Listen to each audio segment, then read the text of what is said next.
ఏదో ఒకలా శ్రీరామ్ 100% దొరుకుతాడు చతురా. నిజంగా దొరుకుతాడా? నేను చెప్తున్నాను కదా, నాకా నమ్మకం ఉంది. చతురా, నేను బిజినెస్ పని మీద సిరిపురం వెళ్తున్నాను. ఒక 2-3 డేస్ అక్కడే ఉంటాను. అక్కడి నుంచి డిజైనర్ శారీస్ ఇక్కడికి తీసుకొచ్చి బిజినెస్ మొదలు పెడతాను. అందుకే నేను అక్కడికి వెళ్తున్నాను. అయితే నేను మా అన్నయ్య దగ్గరికి వెళ్ళొచ్చా? వద్దు చతురా, ఇక నుండి శ్రీరామ్ ఆఫీస్కి వెళ్ళు. ఏంటండి మీరు మాట్లాడుతున్నది? అవును, శ్రీరామ్ ఏదో ఒక రోజు ఖచ్చితంగా వస్తాడు. తనని వెతికి తీసుకొచ్చే బాధ్యత నాది. అంతవరకు ఆఫీస్కి సంబంధించిన వ్యవహారాలన్నీ నువ్వే చూసుకోవాలి. నేనా? అవును చతురా, నువ్విలా ఏడుస్తూ కూర్చోవద్దు. గుండెని రాయిగా మార్చి నువ్వు ధైర్యంగా శ్రీరామ్ కోసం వెయిట్ చేయి. అలాగే ఆఫీస్కి వెళ్ళు. ఆఫీస్లో శ్రీరామ్ క్యాబిన్ ఉంటుంది. క్యాబిన్లో కూర్చుని కంపెనీ పనులన్నీ నేర్చుకో. తనకి వచ్చే ఫోన్ కాల్స్ని అటెండ్ చేయి. అది నా వల్ల కాదండి. అవుతుంది చతురా, నీ వల్ల అవుతుంది. నువ్వు బాధలో ఉన్నావు కాబట్టి ఇలా మాట్లాడుతున్నావు. కానీ నువ్వే పనైనా చేయగలవు. అయినా మనం ఒంటరిగా ఉంటే మనకున్న బాధ పెరుగుతుందే తప్ప తగ్గదు. అందుకే ఆఫీస్కి వెళ్ళి 10 మందితో కలిసి వర్క్ చేస్తుంటే నీకు కొంచెమైనా రిలాక్సేషన్ దొరుకుతుంది. అది కాదండి, శ్రీరామ్. చతురా, నువ్వేం శ్రీరామ్ గురించి దిగులు పడకు. తనకేం కాదు. తన పక్కన లేకుంటే ఊపిరి ఆగిపోయేలా ఉందండి. భార్యాభర్తలు దూరమైతే ఆ బాధ ఎలా ఉంటుందో, ఎంత వేధిస్తుందో నాకు బాగా తెలుసు. నేను అనుభవించాను కూడా. ఈ భూమి మీద ఎప్పటికీ వెలుగు ఉండదు చతురా. అలాగని చీకటి కూడా ఉండదు. కొన్నాళ్ళు వెలుగు, మరికొన్నాళ్ళు చీకటి సమపాలంగా ఉంటాయి. అలాగే ఒక మనిషి జీవితంలో కష్ట సుఖాలు కూడా అంతే. ఇప్పుడు నువ్వు కష్టాల్లో ఉన్నావు. కొన్ని రోజులకి కష్టాలు పోయి నువ్వు సుఖం అనుభవించే రోజు వస్తుంది. అంటే శ్రీరామ్ నీ దగ్గరికి వస్తాడు అని అర్థం. అందుకే చెప్తున్నాను చతురా, నువ్వు శ్రీరామ్ గురించి ఆలోచించుకో. ఎందుకంటే అది నా బాధ్యత. నువ్వు మాత్రం ఆఫీస్ని చూసుకో. సరేనండి. మరి నేను వెళ్ళొస్తాను చతురా. జాగ్రత్త.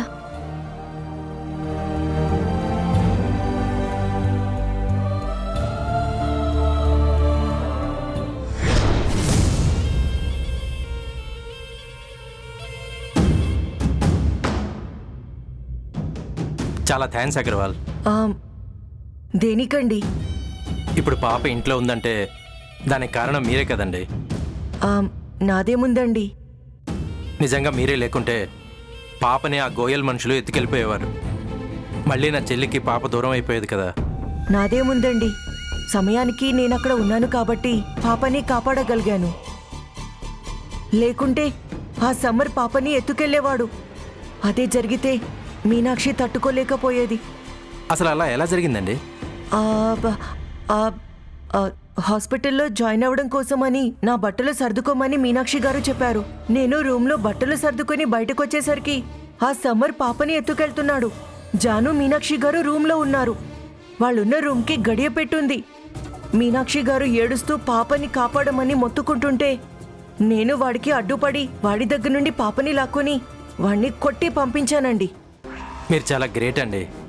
అంత సాహసం చేసి వాళ్ళ దగ్గర నుంచి పాపని కాపాడి వాళ్ళకి 4 దెబ్బలు కొట్టి పంపించారు. I really proud of you అండి. పాపని సమ్మర్ ఎత్తుకెళ్తుంటే మీనాక్షి గారు బోరున ఏడుస్తున్నారు. ఆ తల్లి మనసు అల్లాడిపోతుంటే నేను చూస్తూ ఉండలేకపోయాను. పాప కోసం తను పెట్టే కన్నీళ్లు నన్ను కదిలించాయి. నేను కూడా ఆడదాన్నే కదండి. ఒక తల్లి ప్రేమ ఎలా ఉంటుందో నేను అర్థం చేసుకోగలను. అందుకే ఆ సమయంలో నా ముందుంది కిరాతకుడో లేక మంచివాడా అని ఆలోచించలేదు. ఎలాగైనా పాపని మాత్రం కాపాడాను. మళ్ళీ మళ్ళీ థ్యాంక్స్ చెప్తున్నానండి. పాప గనక తనకి దూరం అయి ఉంటే నిజంగా మీనాక్షి ఎంతో బాధపడి ఉండేది. నా చెల్లెలికి తన కూతురంటే ప్రాణం అండి. పాపే తన జీవితం అనుకుని బ్రతుకుతూ ఉంది. మీనాక్షికి పాప పుట్టిన దగ్గర నుంచి తనకి ఏ ఆలనా పాలనా చేయలేదు. అదంతా తలుచుకుంటూ ప్రతి క్షణం కుమిలిపోతూ ఉండేది. పాపే లేకపోతే మీనాక్షి ఈ టైంకి నన్ను హాస్పిటల్లో జాయిన్ చేసేది. అదే జరిగితే నాకు గతం గుర్తుందన్న విషయం బయటపడేది. అలా అయితే ఎలా? అందుకే సమర్ పాపని ఎత్తుకెళ్లబోయినట్టు, నేను వాణ్ణి కొట్టి పాపని కాపాడినట్టు డ్రామా ఆడి ఇదంతా చేశాను. మీనాక్షి ఇదంతా నిజమనుకుని నా మీద ఫీల్ అయ్యి తన పక్కన పెట్టుకుంది. నా ప్లాన్ సక్సెస్ అయ్యింది. పాపని తన మదిలోనే దాచుకొని పాప కోసం ఎన్నో కష్టాలు అనుభవించింది. ఎన్నో ఎదురు దెబ్బలు తిని చివరికి ఇలా తన దగ్గరికి తన కూతుర్ని తెచ్చుకుంది. ఇప్పుడిప్పుడే నా చెల్లెలు తన కూతుర్ని ఎలా చూసుకోవాలనుకుందో అలా చూసుకుంటుంది. పాపను అలా చూస్తూ తనలో తనే మురిసిపోతూ ఉందండి. తన జీవితంలో ఆస్తులు అంతస్తులు లేకపోయినా పాప ఉంటే చాలు అనుకుని బ్రతుకుతూ ఉందండి. అలాంటి మీనాక్షికి ఈరోజు తన పాప దూరం అయింటే నిజంగా తన పరిస్థితి వేరేగా ఉండేది. ఇక ఇప్పటి నుంచి ఈ ఇంట్లో అందరినీ ఒక్కొక్కరిగా మాయం చేసే పనిలో ఉంటాను. నేను సిరిపురం వెళ్ళొచ్చేంత వరకు జనని అత్తయ్య దగ్గర వాళ్ళింట్లోనే ఉంటుంది. అత్తయ్య కూడా పాపను తీసుకురమ్మని చెప్పారు. ఓహో, అంటే అపర్ణకి నా మీద ఏదో డౌట్ వచ్చినట్టుంది. పాప ఇక్కడ ఉంటే తనని నేనేమైనా చేస్తానేమో అనుకుంది. పాపని తన దగ్గరికి తీసుకురమ్మంది అంటే ఇక్కడ అడుగు పెట్టిందాన్ని అక్కడ అడుగు పెట్టలేనా ఏంటి? ఎక్కడైనా సరే నేను అనుకున్నది చేస్తాను. ఏంటి మేడం? జననిని అత్తయ్య దగ్గరికి తీసుకువెళ్తున్నాను ప్రేమ్. ఇక నేను వచ్చేంత వరకు అక్కడే ఉంటుంది. ఇప్పుడు ఎందుకమ్మా? మేమందరం చూసుకుంటాం కదా, ఇక్కడే ఉండు నువ్వు. అత్తయ్య నన్ను ఏదడిగినా నేను కాదనను. అందుకే పాపని తనకు అప్పచెప్తున్నాను. అంటే మేం పాపని బాగా చూసుకోలేమనా? అయ్యో అది కాదన్నయ్యా, నువ్వు అపార్థం చేసుకోకు. నేను సిరిపురం వెళ్ళొచ్చేంత వరకు పాపని తన దగ్గర పెట్టుకుంటానని అత్తయ్య నన్ను అడిగిందన్నయ్య. నేను సరే అన్నాను. అందుకే అత్తయ్య దగ్గర వదిలేసి వస్తాను. సారీ అన్నయ్య, ఏమనుకోవద్దు. ఇప్పుడు సారీ ఎందుకులే అమ్మా. సరే, నీ ఇష్టం. నీకు ఎలా నచ్చితే అలా చెయ్యి. అన్నయ్య, మావే నాకు ఇచ్చిన 25,000 రాత్రి నీకు ఇచ్చాను కదా, ఆ డబ్బు తీసుకొస్తావా? అలాగేనమ్మా, ఇప్పుడే తీసుకొస్తాను. ఆ డబ్బుని నేనెప్పుడో నొక్కేశాను. ఇది మీ మామయ్య సెంటిమెంట్ గా ఇచ్చిన డబ్బు కదా, దాంతోనే నిన్ను బిజినెస్ స్టార్ట్ చేయమని చెప్పాడు కదా. కానీ నేనది జరగకుండా చేశాను. మొదట్లోనే నిన్ను దెబ్బ కొట్టాను. ఇక ఆ డబ్బు నీకు దొరకదు మీనాక్షి.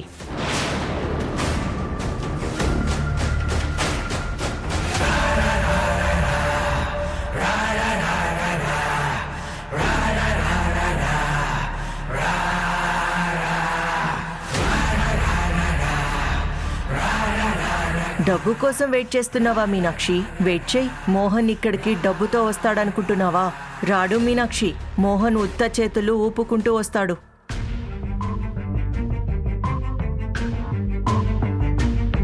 అదేంటి, మీనాక్షి ఇచ్చిన డబ్బులు నేను ఇక్కడే పెట్టాను కదా, మరి ఇప్పుడు కనపడటం లేదేంటి?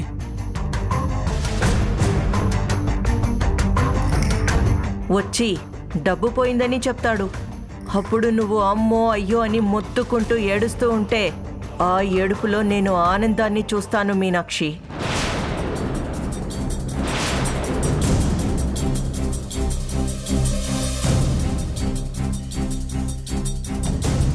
ఏంటి డబ్బులు కనపడటం లేదు? ఏమై ఉంటుంది? భూదేవి, భూదేవి! ఏంటండి? నువ్వు బిజినెస్ స్టార్ట్ చేస్తుంటే నేను చూస్తూ ఎలా ఊరుకుంటాను మీనాక్షి? నువ్విప్పుడు మామయ్య గారు ఇచ్చిన డబ్బుతోనే బిజినెస్ స్టార్ట్ చేయాలనుకున్నావు. అందుకే దాన్ని కొట్టేశాను. అంటే మళ్ళీ నువ్వు ఇప్పుడు బిజినెస్ స్టార్ట్ చేసి 0 నుంచి నంబర్ 1 అవ్వాలనుకుంటున్నావా? ఒక్కవేళ నువ్వు ఎదగాలనుకున్నా ఈ భూమి మీద కాదు, పైలోకంలోనే. త్వరలోనే నిన్ను అక్కడికి పంపిస్తాను. కానీ నిన్నలా పైకి పంపించడానికి కొంచెం టైం పడుతుంది. అంతవరకు నీకు ఇక్కడే నరకం చూపిస్తాను మీనాక్షి.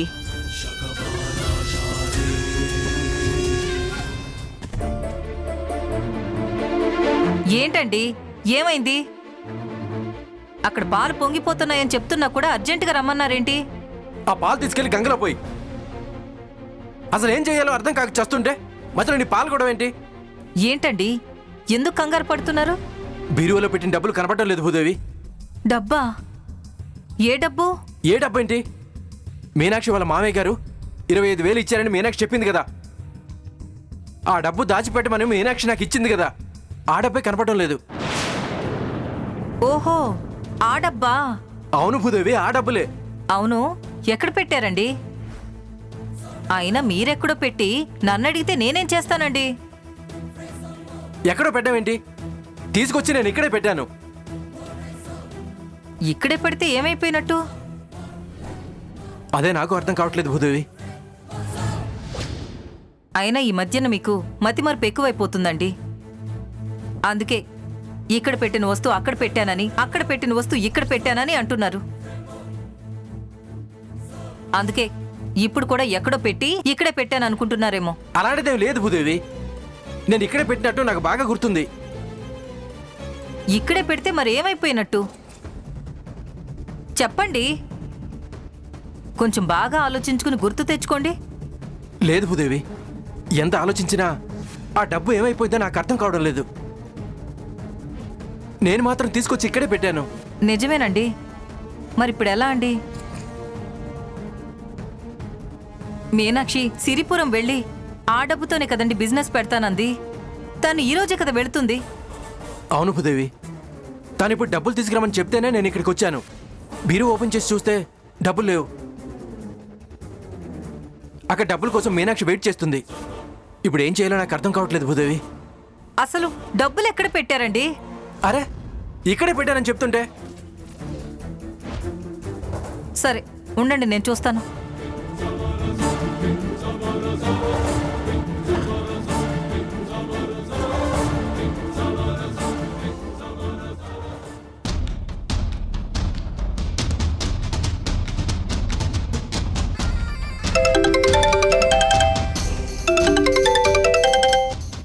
హలో అత్తయ్య, ఎక్కడున్నావు మీనాక్షి? ఇక్కడ అన్నయ్య వాళ్ళ ఇంట్లోనే ఉన్నాను. ఏంటమ్మా ఇంకా బయలుదేరలేదా? ఒక్క 5 minutesలో బయలుదేరుతాను అత్తయ్య. మీనాక్షి, అక్కడి నుంచి తొందరగా బయలుదేరొచ్చేయ్. అవును, పాప ఎక్కడుంది? నా దగ్గరే ఉంది అత్తయ్య. తొందరగా రామ్మా, ఎప్పుడెప్పుడు పాపం చూడాలా అని ఆశగా ఉంది. సరే అత్తయ్య, ఇప్పుడే బయలుదేరుతున్నాను. వచ్చేటప్పుడు జాగ్రత్త మీనాక్షి. అలాగే అత్తయ్య.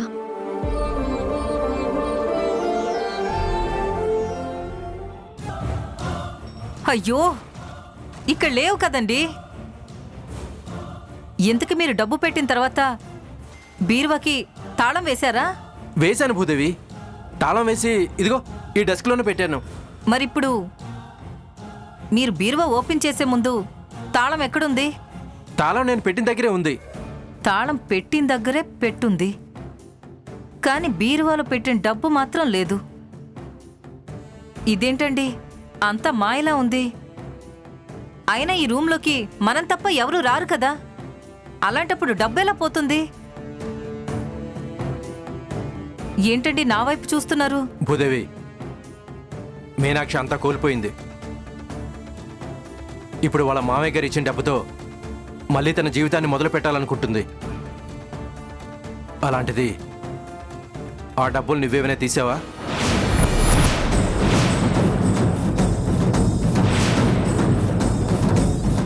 ఏంటి, మీ కళ్ళకి నేను దొంగలా కనిపిస్తున్నానా?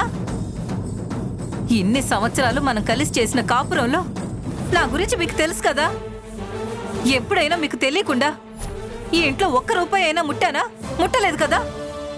అలాంటిది నన్ను నన్ను డబ్బు తీసావా అంటున్నారా? నువ్వు దొంగవని కాదు భూదేవి, నా ఉద్దేశం కూడా అది కాదు. దొంగని కాకపోతే మరి నేను తీశానని ఎలా అంటున్నారు? అంటే మీనాక్షి ఇక్కడ ఉండడం నీకు ఇష్టం లేదు కదా, అందుకే నువ్వేమైనా తను ఏడిపిద్దామనుకొని అలా చేసావేమో అని అడిగాను. ప్లీజ్ భూదేవి, ఒకవేళ నువ్వు ఆ డబ్బులు తీసుంటే నీకు దండం పెడతాను భూదేవి. ఆ డబ్బులు ఇచ్చే. నీకేది కావాలంటే అది ఇస్తాను. బంగారం కావాలంటే బంగారం, వెండి కావాలంటే వెండి, నీకేది కావాలంటే అది కొనిస్తాను భూదేవి. ప్లీజ్ భూదేవి, ఆ డబ్బులు మాత్రం ఇచ్చే భూదేవి. అసలు మీ కంటికి నేను ఎలా కనిపిస్తున్నానండి? ఇప్పుడే కదా నేను దొంగని కాదు అన్నాను. మరి నన్నెందుకు మళ్ళీ మళ్ళీ దొంగలా నిందిస్తున్నారు?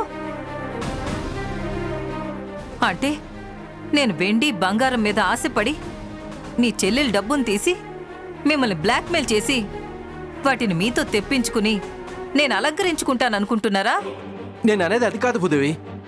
అది కాకపోతే ఇంకేంటి? అంత గతేం పట్టలేదు నాకు. పట్టెడన్నం ఇంట్లో లేకపోతే అడుక్కునైనా తింటాను కానీ దొంగతనం చేసే బుద్ధి మాత్రం నాకు లేదు. అయినా మీనాక్షి ఆ డబ్బుతో వ్యాపారం మొదలు పెడతానని చెప్పింది కదా. ఆ తర్వాత ఇక్కడి నుంచి వెళ్ళిపోతానంది కదా. నాకు కావాల్సింది కూడా అదే కదా. మరి అలాంటప్పుడు ఆ డబ్బు నేనెందుకు తీస్తానండి? అవును భూదేవి, అది కూడా నిజమే. నాకు తెలుసండి, ఇలాంటిదేదో జరుగుతుందని నేను ముందు నుంచి చెప్తూనే ఉన్నాను. చివరికి మీ చెల్లెలు నన్ను దొంగని కూడా చేసింది. సరే భూదేవి, డబ్బులైతే నువ్వు తీయలేదు కదా, ఇంకా ఆపు. అసలు బీరువాలో పెట్టిన డబ్బులు ఏమైపోయాయి? ఎవరు తీసుంటారు? అన్నయ్య, అత్తయ్య ఇప్పుడే కాల్ చేశారు. నన్ను తొందరగా రమ్మంటున్నారు. నేను వెంటనే వెళ్ళాలి. డబ్బేదన్నయ్యా? ఎక్కడుందని ఇస్తాడు మీనాక్షి? ఇవ్వడు, తను ఇవ్వడు, నువ్వు ఊరు వెళ్ళవు.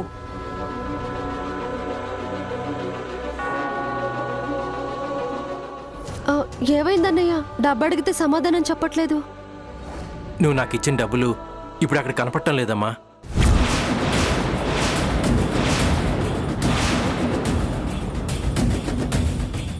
ఏంటి, అందరూ షాక్ అయ్యారా? ఇప్పుడు మీ బతుకులకు షాకుల మీద షాకులు తప్పవు. ఏంటన్నయ్య నువ్వు చెప్పేది? నేను డబ్బులు బీరువాలో పెట్టి తాళం కూడా వేశాను, కానీ ఇప్పుడు చూస్తే కనపడటం లేదు. పెట్టిన తాళం చెవి పెట్టిన దగ్గరే ఉంది, కానీ బీరువాలో డబ్బు మాత్రం లేదు. ఏంటది నన్ను అంటున్నది? అవునమ్మా. అక్క, ఒకసారి వెతుకుదాం పదా. అవును మేడం, మనందరం కలిసి రూమ్లో వెతుకుదాం పదండి. లేదమ్మా, నేను మీ వదిన మొత్తం వెతికాం, కానీ ఎక్కడ దొరకలేదు మీనాక్షి.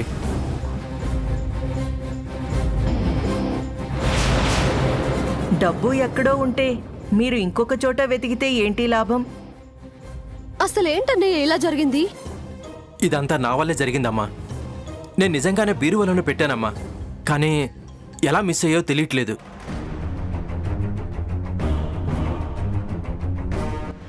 నేను బిజినెస్ స్టార్ట్ చేయడం ఆ దేవుడికి ఇష్టం లేదనుకుంటా. అందుకే ఇలా జరిగిందేమో. నా జీవితమే ఇంత, ఎప్పుడు ఇలాగే జరుగుతూ ఉంటుంది. నువ్వు బిజినెస్ స్టార్ట్ చేయడం ఆ దేవుడికి ఇష్టమే, కానీ నాకిష్టం లేదు మీనాక్షి. అందుకే డబ్బుని కొట్టేశాను. ఇప్పుడు నువ్వు ఇలా బాధపడుతుంటే చూస్తూ లోపల ఆనందపడుతున్నాను. నాకు కావాల్సింది ఆ ఆనందమే మీనాక్షి. మీనాక్షి, నువ్వేం బాధపడకమ్మా.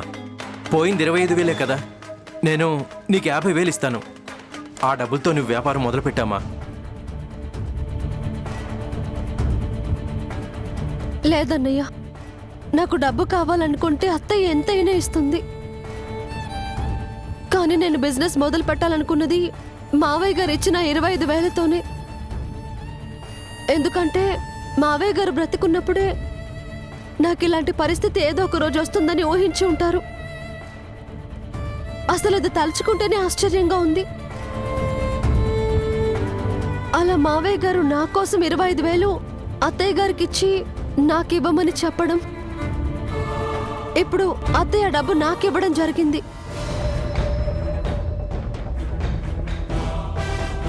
నేను బిజినెస్ మొదలు పెడితే ఆ డబ్బుతోనే మొదలు పెడతాను, లేదంటే ఇంకా అంతే అన్నయ్య. అసలు ఇంట్లోకి ఎవరొచ్చి డబ్బును తీసుకెళ్తారు? మీనాక్షి, నీ డబ్బు మా ఇంట్లోనే పోయింది కాబట్టి ఆ దొంగతనం నేను చేసినట్టే. అలా అనుకోవట్లేదు వదినా. నువ్వు మీదకి అనకపోయినా నువ్వు మనసులో అదే అనుకుంటున్నావు. నువ్వు అనుకోకపోయినా మీ అన్నయ్య అంటున్నాళ్లే, నన్ను దొంగను చూసినట్టు చూస్తున్నాడు అలాగే మాట్లాడుతున్నాడు. కానీ ఆ డబ్బును ఎవరు తీశారో నేను సాక్ష్యంతో సహా నిరూపిస్తాను. ఎలా నిరూపిస్తావు వదినా? అవును భూదేవి, అదెలా సాధ్యం? సాధ్యం అవుతుంది. అంజనం వేసే వ్యక్తి నాకు తెలుసు.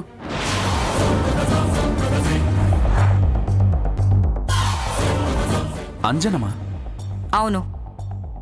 ఇక్కడ జరిగిందంతా ఆ వ్యక్తికి చెప్తే తానిక్కడికొచ్చి ఆ దొంగ ఎవరో చెప్తాడు. వామ్మో వామ్మో, భూదేవి ఎంత పెద్ద ప్లాన్ చేసింది. ఈ డబ్బు నా కొంప ముంచేలా ఉంది. అసలు అంజనమేంటి? నేనెప్పుడూ వినలేదే.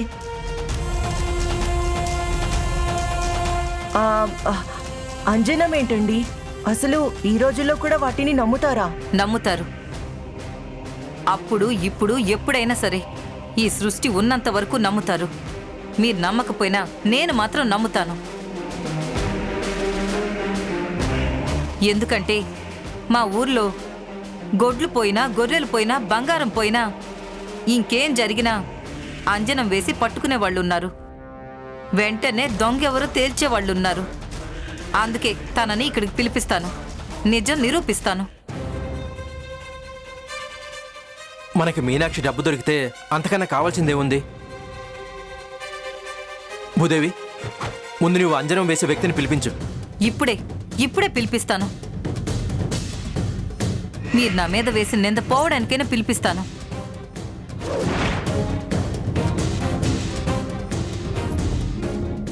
అక్కడ అత్తయ్య నా కోసం ఎదురు చూస్తూ ఉంటారు. అన్నయ్య, నేను అత్తయ్య దగ్గరికి వెళ్ళొస్తాను. అక్క, క్యాబ్ కూడా వచ్చింది. సరే, పద వెళ్దాం.